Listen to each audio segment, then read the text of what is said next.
രാജീവ് ചന്ദ്രശേഖരന്റെ പത്രികാ സമർപ്പണം വിട്ടുനിന്ന് ശോഭാ സുരേന്ദ്രൻ. കോൺഗ്രസിലേക്ക് സ്വാഗതം ചെയ്ത് യൂത്ത് കോൺഗ്രസ് നേതാവ്. ബി.ജെ.പി. സംസ്ഥാന അധ്യക്ഷ സ്ഥാനത്തേക്കുള്ള രാജീവ് ചന്ദ്രശേഖരന്റെ പത്രികാ സമർപ്പണത്തിൽ നിന്ന് വിട്ടുനിന്ന് ശോഭാ സുരേന്ദ്രൻ.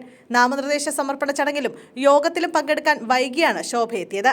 അതേസമയം നാമനിർദ്ദേശ സമർപ്പണ ചടങ്ങിലും യോഗത്തിലും പങ്കെടുക്കാൻ വൈകിയെത്തിയത് കാർ കിട്ടാത്തതുകൊണ്ടാണെന്നും തന്നെ ലക്ഷ്യമിട്ട് വാസ്തവവിരുദ്ധമായ കാര്യങ്ങൾ പറഞ്ഞു പ്രചരിപ്പിക്കുന്ന ചിലരെ തനിക്ക് അറിയാമെന്നും ശോഭാ സുരേന്ദ്രൻ പറഞ്ഞു. തന്നെ എല്ലാവരും ടാർഗറ്റ് ചെയ്യുന്നില്ല, ചില തൽപര കക്ഷികൾ ടാർഗറ്റ് ചെയ്യുന്നുണ്ട്. കഴിഞ്ഞ ദിവസം കൊടുങ്ങല്ലൂരിൽ മയക്കുമരുന്നിനെതിരെയുള്ള ശക്തമായ പോരാട്ടത്തിലായിരുന്നു ഞാൻ.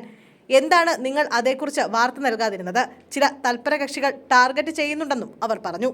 അതേസമയം ബി.ജെ.പി. സംസ്ഥാന അധ്യക്ഷ പദം വീണ്ടും നഷ്ടപ്പെട്ടതിന് പിന്നാലെ ശോഭാ സുരേന്ദ്രനെ കോൺഗ്രസിലേക്ക് സ്വാഗതം ചെയ്ത യൂത്ത് കോൺഗ്രസ് നേതാവ്.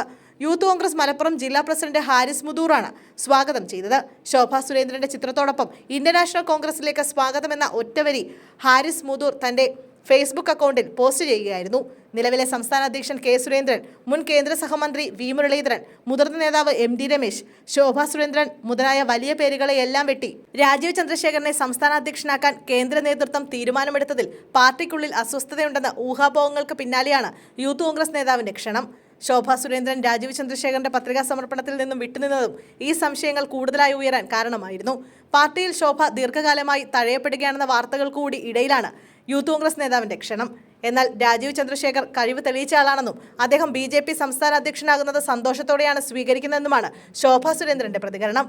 രാജീവ് ചന്ദ്രശേഖർ ജനകീയനാണെന്നും അദ്ദേഹം വളരെ കൃത്യതയോടെ ബി.ജെ.പിയെ മുന്നോട്ട് നയിക്കുമെന്ന പ്രതീക്ഷയുണ്ടെന്നും ശോഭാ സുരേന്ദ്രൻ പറഞ്ഞു.